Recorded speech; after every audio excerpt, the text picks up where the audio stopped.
Hello, hello. Um, I have a stoned observation for you today, and it's this book, 7.5 Lessons About the Brain by Lisa Feldman Barrett, will come up. So I wanted you to know that I have it on Kindle, that I'm not talking totally out of my ass. but so what got it started was that just a little while ago I was having a snack, and I realized that I was listening to this story, a particular story that my brain was making up on the fly, it seemed, and it was funny to think that my brain was making up this story. I mean, it's kind of nonsensical shit, about, it can be about anything. Conversations with Trevor Noah or something, but it's also, about the neighbors or whoever pops into my head. This story starts, and it has this little plot, and things unwind, and I had noticed, what I noticed today was that it seems to be getting more frequent, and I was wondering if I should encourage that sort of thing, because it reminded me of this guy I saw in the park by the lake one day. He was walking along all by himself, and he looked a little disheveled, homeless maybe, I don't know. But he had this huge grin on his face, as if something was it had him on the verge of laughter. He was just, walking down the sidewalk all by himself. So I thought, if you encourage your brain in story-making behavior, you can end up like that guy, so in the habit and entranced by it that you just withdraw from everything else. I don't know. I hope I'm not headed that way. But what's interesting about it to me is that I'm a little overdressed here. I thought I'd put on my stoner-looking shirt, but it's a little warm in here.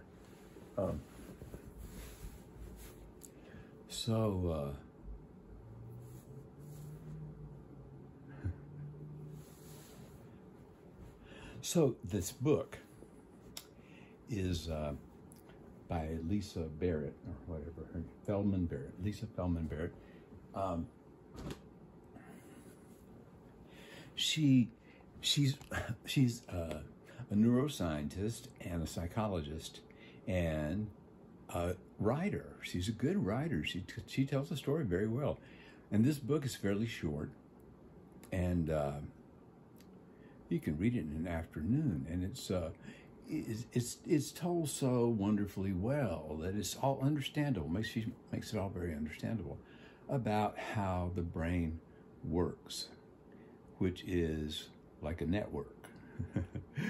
Okay, and she used the analogy of the tree with the roots and branches going, and that's neurons, and they interconnect with so it's network behavior. Everything that happens up there is the result of interaction between all these networks that process sensory information and that access memories and correlate things that happened in the past to your current situation.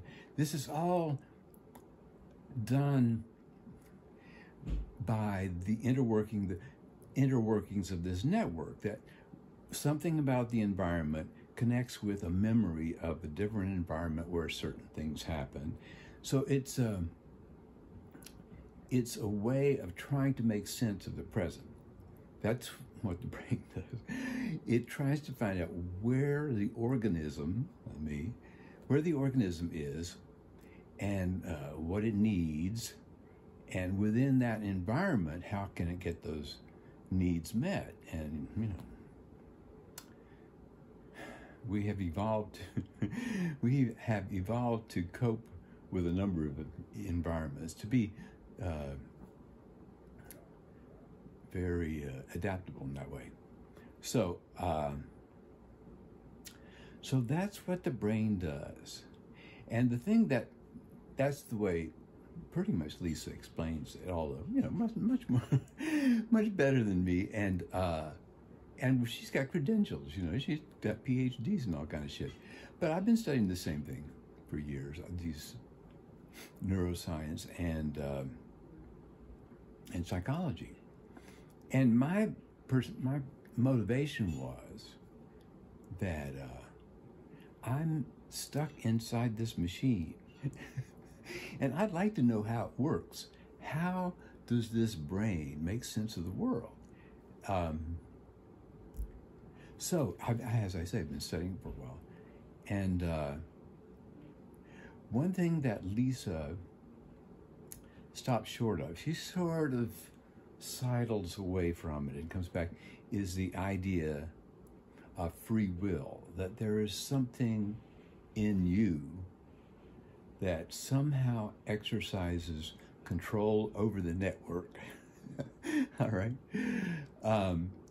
Because people, that's the experience we grow up with in society. That's the standard authorized view, is that there's someone inside here that's in the control of the behavior, that person's responsible, and so forth. That's not really how it works. There's no one inside there in control. That is the feeling that there is someone, the perception, as I'm sitting here right now, I have the feeling that this creature with these hands and shit is telling the story. That's my perception. But it's all being made up by the interaction of neurons in these networks. And the idea of it is just so intricate. It's totally mind-boggling what's going on in your and my head right now. But to have that sort of biological, neuroscientific point of view about yourself and what's going on in your brain. When I talked about my brain lately telling stories, how that works, I think, is that somehow through the processes of interaction with media and and who knows what else, they're developed in my brain a network, a subnetwork, say. Oh, it is so intricate. A subnetwork that is is very much interested in telling stories, and this subnetwork can take control of the visual centers and the language centers and all that, so that this story has visual components and language, and so all this happens because of the accidental development of this particular network in my brain. And there are already a lot of networks up there that are interested in this and that. And they want their own time, right? Everybody wants. So you can't let the storyteller take over the resources of the brain from all the other sub-networks that have their own interests. It's interesting.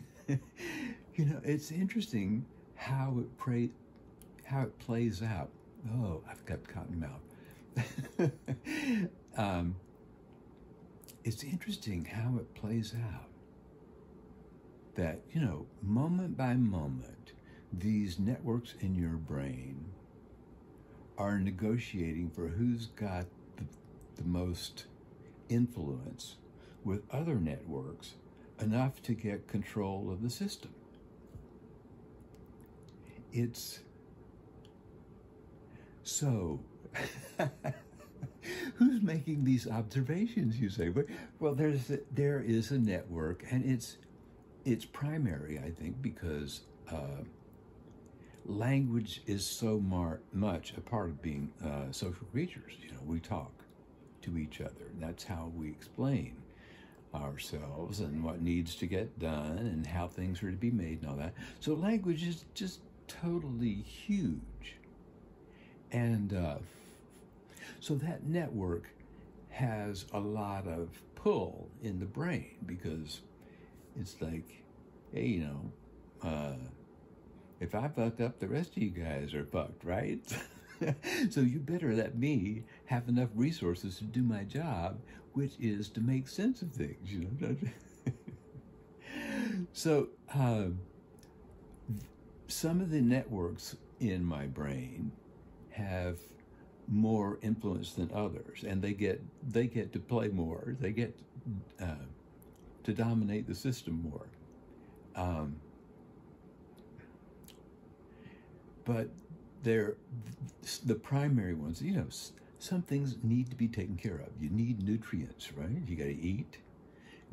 You got to rest. You got to pay. You need to do something about having a roof over your head. It'd be nice if you could manage to pay the rent. I'm so lucky. I got a union job and I got a pension, and I didn't really plan it.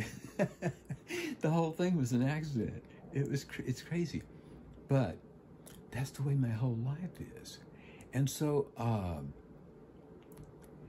whatever is happening at the moment, I can sort of see. The observer is the language part, the part that thinks in words, and the part that thinks of itself as me.